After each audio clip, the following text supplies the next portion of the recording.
மேஷராசி இன்றையிலிருந்து விடுதலை என்று சொல்லக்கூடிய அமைப்பு தான். ஏன் சாமி இதை சொல்கிறீங்கன்னா, நம்ம ராசிநாதன் இப்பொழுது இந்த மாதத்தில் முதல் தேதியில் இடம்பெயர்ந்து நம்ம ராசியிலே ஆட்சி பெறுகிறார். இதை விட வேறு என்ன சுவாமி வேணும்? ஒரு மனிதன் ஆளுமை திறமை என்று சொல்லக்கூடிய அமைப்பு செவ்வாய் பகவானுக்குரியது.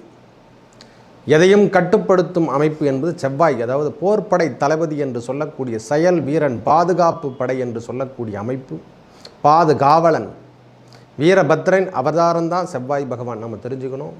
ஏன்னா ஒவ்வொரு முறையும் ஒவ்வொரு பரிகாரங்கள் சொல்கிற மாதிரி ஒவ்வொரு முறையும் இறைவனுடைய நாமத்தை எவ்வாறு மாற்றி அமைச்சிருக்காங்க. வீரபத்ரனுடைய மறு அவதாரம்தான் செவ்வாய் பகவான். அந்த செவ்வாய் பகவான் தான் நம்ம ராசியில் ஆட்சி பெற்று 1ஆம் தேதியிலேருந்து ஆட்சி பெற்று நிற்கிறாருங்க. இதை விட வேறு எதுவுமே தேவையில்லை. எத்துயர் வந்தாலும் எதையும் தாங்கக்கூடிய தன்மை ஒரு மனிதனுக்கு ஆளுமை இருந்தாலே போதும். ஸ்ட்ராங். அவர் இதுக்கு முன்னே 12ல் மறைந்திருந்தார் சுவாமி. விக்னேஸ்வராய நமக. வெற்றிவேல் முருகனுக்கு அரகரோகரம். அரகர நம பார்வதீபதே. அரகர மகாதேவா. தென்னாடுடைய சிவனே போற்றி, எந்நாட்டவர்க்கும் இறைவா போற்றி. ஆலய தரிசனங்கள் நேயர்களுக்கு உங்கள் அபிமான அனந்தலை வாழ் ஜோதிடர் வேலாயுதத்தின் நன்றி கலந்த வணக்கத்தை தெரிவித்து கொண்டு இந்த பதிவினை காண இருப்பது என்னவென்றால், மாத ராசி பலன் வரிசையில் நாம் காண இருப்பது ஜூன் மாத ராசி பலனை பார்ப்போம் வாருங்கள். எனது அன்புள்ளம் கொண்ட மேஷராசி நேயர்களே, ஐயா, மேஷராசி இன்றையிலிருந்து விடுதலை என்று சொல்லக்கூடிய அமைப்பு தான். ஏன் சாமி இதை சொல்கிறீங்கன்னா, நம்ம ராசிநாதன் இப்பொழுது இந்த மாதத்தில் முதல் தேதியில் இடம்பெயர்ந்து நம்ம ராசியிலே ஆட்சி பெறுகிறார். இதை விட வேறு என்ன சுவாமி வேணும்? ஒரு மனிதன் ஆளுமை திறமை என்று சொல்லக்கூடிய அமைப்பு செவ்வாய் பகவானுக்குரியது. எதையும் கட்டுப்படுத்தும் அமைப்பு என்பது செவ்வாய், அதாவது போர்ப்படை தளபதி என்று சொல்லக்கூடிய செயல் வீரன், பாதுகாப்பு படை என்று சொல்லக்கூடிய அமைப்பு, பாதுகாவலன் வீரபத்ரன் அவதாரம்தான் செவ்வாய் பகவான். நம்ம தெரிஞ்சுக்கணும். ஏன்னா ஒவ்வொரு முறையும் ஒவ்வொரு பரிகாரங்கள் சொல்கிற மாதிரி ஒவ்வொரு முறையும் இறைவனுடைய நாமத்தை எவ்வாறு மாற்றி அமைச்சிருக்காங்க. வீரபத்ரனுடைய மறு அவதாரம்தான் செவ்வாய் பகவான்.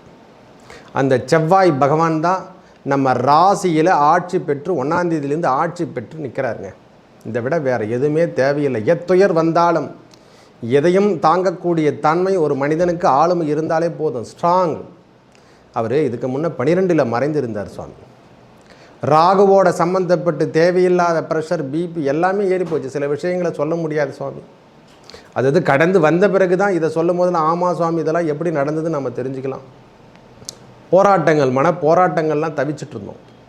இந்த மாதம் முழுவதும் நம்மளுக்கு இந்த மாதம் முழுவதும் எந்த ஒரு துயரம் இல்லாமல் முதல்ல நாம் செயல்பட வேண்டிய விஷயங்கள் என்னென்ன, நாம் எதை சேவிங் பண்ணணும், எந்தெந்த உடம்பில் நம்மளுக்கு பிரச்சனைகள் ஏற்பட்டது, அதாவது உடம்பில் ஏற்பட்ட பிரச்சனைகள் எவ்வாறு இருக்கும், அதை எப்படி தீர்க்க வேண்டும், அதாவது வயதான மூப்பாக இருக்கட்டும், உடல் அமைப்பில் அந்த காயங்கள் ஏற்பட்டு இருந்தக்கூடிய மேஷராசிக்காரங்க யாராக இருப்பேன். ஏன்னா 12ஆம் இடத்தில் ராகுவோட செவ்வாய் சம்பந்தப்பட்டாலே அந்த காயங்கள் அடிபடுவது, கீழிருந்து கீழே விழுத்து, வண்டியில் விழுத்து, இந்த பாக்கியம்லாம் கொடுத்துருவார். நான் தோஷமாகவே பார்க்குறதில்ல சுவாமி, எதுவுமே பாக்கியமாக தான் பார்த்து சிறு காயமாக எடுத்து செல்லக்கூடிய பாக்கியமாக கொடுத்துருப்பார். இந்த ராகுவும் செவ்வாயும் உயராக இருந்தாலும் பிரச்சனை நம்மளுக்கு நிறைய அதிகமாக கொடுத்துட்டார்.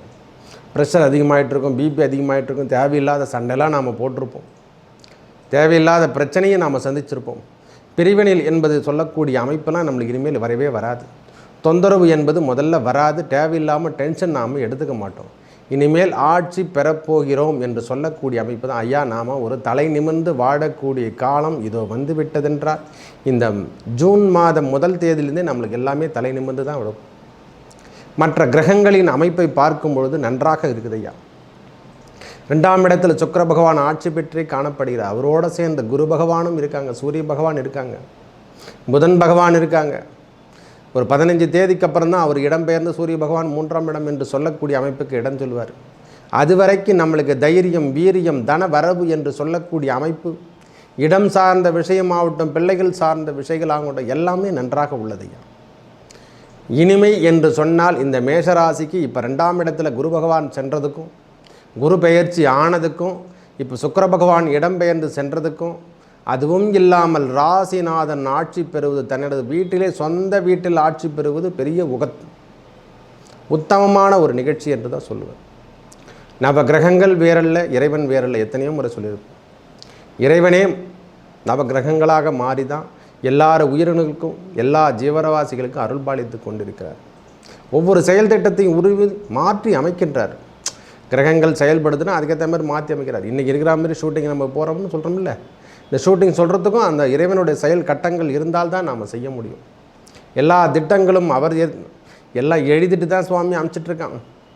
இந்த பூமியில் பிறக்கின்ற அனைவருக்கும் எழுதி வச்சுட்டு தான் அமைச்சிருக்கான். நம்மளை அமைச்சிட்டு ஒன்றும் எழுதலை, புதுசாக ஒன்றும் எழுத போதும். முதல்ல எழுதிட்டு நீ போய் பூமியில் என்ன மாதிரி பாடாளர் படணும்னா பட்டு ஆகணும், பிரச்சனைகளை நீங்கள் சந்திச்சாகணும், நல்ல வாழ்க்கையை நீங்கள் வாழ்ந்தாகணும் என்று தான் சொல்லி தான் அமைச்சிருக்காங்க.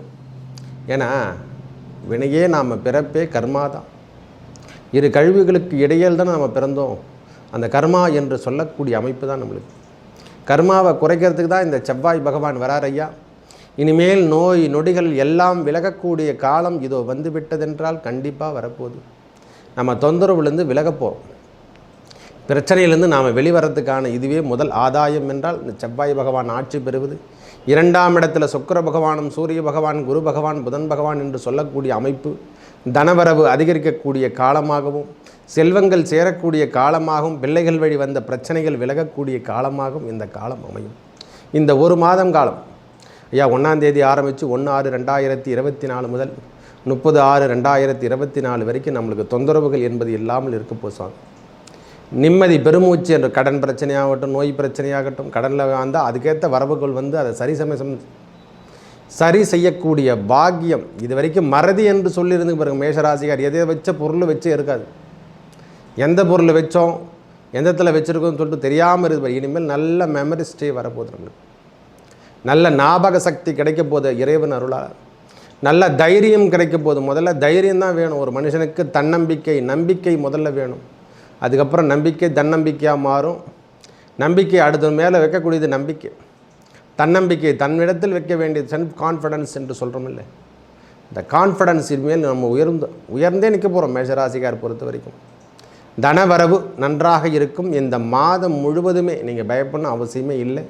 செல்வங்கள் சேரக்கூடிய காலமாகும். ஏன்னா விரயத்தில் இருந்த செவ்வாய் பகவான் மீட்டெடுத்து அவருடைய ராசிநாதன் என்று சொல்லக்கூடிய மேஷ ராசியிலே ஆட்சி பெற்று காணப்படுவது பெரிய உத்தமம் என்று தான் சொல்லுவேன்.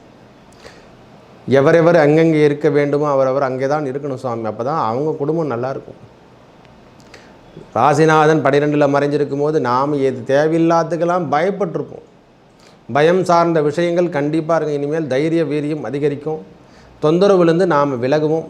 சுப நிகழ்ச்சிகளில் கலந்து கொள்ளக்கூடிய வாய்ப்புகள் அதிகமாக இந்த மாதம் முழுவதும் காணப்படும்.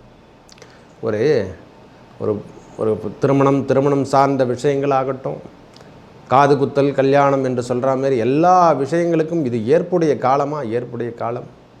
திடீர் திருமண ஏற்பாடு என்று சொல்லக்கூடிய, அதாவது திருமண வயது உடைய மேஷராசிக்காரங்களுக்கு ஏன் அடிக்கடி இந்த மாதம் போன மாதம்தான் சொல்லிட்டு தான் இருக்கேன். இந்த மாதம் அப்படியாப்பட்ட மாதம் சுவாமி. இது ஒரு ஏற்புடைய மாதம். திடீரென திருமண ஏற்பாடுகள் நடைபெறக்கூடிய காலமாக அமையும். காதல் திருமணம் என்பது மிகவும் ஊர்ஜிதமாக இருக்குது. சொல்லப்போனால் இது சந்தோஷமாகவே சொல்லணும். ஐயா நம்ம விரும்பிட்டோம், நம்ம வீட்டில் பர்மிஷன் கொடுப்பாங்களோ கொடுக்க மாட்டாங்களோ அப்படிலாம் நினைக்காதீங்க. எல்லாமே நல்லதே நடக்கும் என்று எண்ணிக்கொள்ளுங்கள். மேஷராசிக்காரங்கள் இனிமேல் நல்லது நடக்கப் போகிறது என்பது தான் உறுதியான ஒரு வார்த்தை. இன்பம் தரக்கூடிய நிகழ்வுகள் கண்டிப்பாக நடக்கும். மனதளவு இருந்த போராட்டம்லாம் நிறைய இருக்குது. தேவையில்லாத விஷயத்துக்கெல்லாம் நாம் கவலைப்படுவோம். டென்ஷன் பிபி எல்லாம் ஏறி போய் இது மானாவரியாக பிபி மாத்திரை தேடுவோம். நைட்டில் திடீர்னு பார்த்தா ஒரு நேரம் டக்குன்னு ஒரு மாதிரி கேராக இருக்கும், கேராக இல்லாமல் இருக்கும். மனசில் குழப்பங்கள் வரும். இவங்களை கொடுத்துட்டுமா, ரூபா கொடுத்துட்டுமே, வருமா வராதா, இந்த எண்ணங்கள்லாம் உருவாயிருக்கும். தேவையில்லாத பிரச்சனை, தேவையில்லாத விஷயங்களுக்கு நாம் ஆவேசப்படுறது, கோபப்படுறது, அந்த நோக்கம் எல்லாம் இந்த மேஷராசிக்காரங்க இந்த மாதம் முழுவதும் எதுவுமே தென்படாது. நல்ல ஒரு புத்துணர்ச்சியோடு அந்த ஃப்ரெஷ்னஸ் அப்படின்னு சொல்கிறோம் இல்லை, அந்த ஃப்ரெஷ்னஸோடு இந்த மாதம் முழுவதும் காணப்போகிறோம். செல்வங்கள் சேரக்கூடிய காலம். தொழில் இது வரைக்கும் செய்யலைங்க, எந்த ஒரு வேலையுமே செய்யலை, வேலைக்கும் போகலைங்க அப்படின்னு சொல்கிறாமல் இருந்தால் மேஷராசிக்காரங்களுக்கு இந்த மாதம் ஆப்பர்ச்சுனிட்டியான ஒரு மாதம் தான். வேலை அமைப்புகள் நன்றாக வருதையா. வேலை சார்ந்த விஷயங்களில் நீங்கள் முன்னெடுத்து நடத்துங்க. கண்டிப்பாக வேலை வாய்ப்பு உங்களை தேடி வரப்போகுது. ஏன்னா அது தேடி நாம் நடந்தால் தான் அது நம்மளை தேடி வரும். கேட்காம உப்பும் பொருளும் கொடுக்கக்கூடாது என்பது அறிவுரையும் சரி, ரெண்டுமே ஒன்று தான். இறைவனுடைய கட்டளை அது. நாம் கேட்கணும், எதையுமே முன்னிருந்து கேட்டால்தான் கிடைக்கும். தானாக கிடச்சா அது இஷ்டம், அது இஷ்டத்துக்கு வரும், அது மாட்டுக்குன்னு போயிடும். அது பேர் அதிர்ஷ்டம் என்று சொல்கிறாங்கல்ல.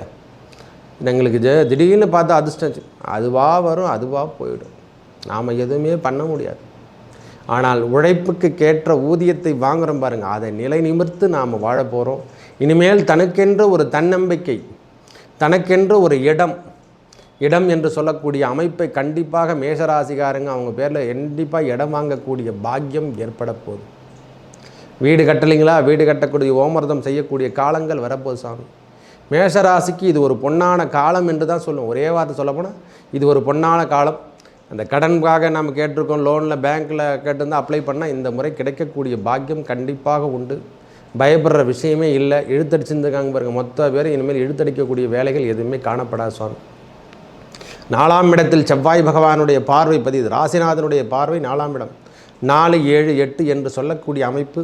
அந்த இடத்துல பார்வை பதியும் போது என்னென்ன பாக்கியம் கிடைக்கணுமோ எல்லாத்தையும் அவரே கொடுத்துருவார். அதாவது எப்படி சொல்கிறதுனா, ஒரு மனுஷன் தன்னம்பிக்கை இழந்துட்டுக்கிறான்னா அந்த சுகம் என்று சொல்லக்கூடிய அமைப்புக்கு அந்த பகவானுடைய நோய் தோடிகள் நீக்கக்கூடிய காலமாக வரப்போகுது. எதையுமே நல்ல ஒரு பாசிட்டிவ் எனர்ஜியாக எடுத்துக்கங்க ஐயா, எந்த ஒரு சூழ்நிலையும். அப்போ தான் அந்த பாசிட்டிவ் எனர்ஜி நம்மக்கிட்ட வந்து சேரும். இதான் உண்மை. இதுவும் நன்மைக்கென்று எடுத்துக்கொள்ளுங்கள். கீழே விழுந்துட்டோமோ, ஏதோ ஒரு சின்ன காயம் பட்டு போச்சுன்னா அந்த சின்ன காயத்தோடு போயிட்டோம் அப்படின்ற ஒரு கொள்கைக்கு நாம் வந்துடணும். பெரிய காயத்துக்கு இறைவன் நம்ம மாற்றி அமைப்பு என்று தான் அந்த சிறு காயத்தை கொடுத்துருக்கார். யாராலையும் எந்த விஷயத்தையும் மாற்ற முடியாது சாமி, அதை முதல்ல நாம் தெரிஞ்சுக்கணும். இறைவன் கொடுப்பதை யாரும் மனிதனால் தடுக்க முடியாது என்ற ஒரு கருத்து தான் இந்த கருத்து. நான் எப்போவுமே இறைவன் நாட்டத்தோடு தான் சொல்லுவேன். வெற்றிவேல் முருகனுக்கு அரகரோகரா. திருச்செந்தூர் சென்று வர மேஷராசிகாரங்க இந்த முறை திருச்செந்தூர் சென்று வர இந்த மாதம் முழுவதும் ஏற்பட்ட துன்பங்கள், இதுக்கு முன்னே ஏற்பட்ட துன்பங்கள்லாம் இனிமேல் தொடராத வண்ணமும் அறுபடை வீடில் எதனா ஒரு வீட்டுக்கு போயிட்டு வாங்க.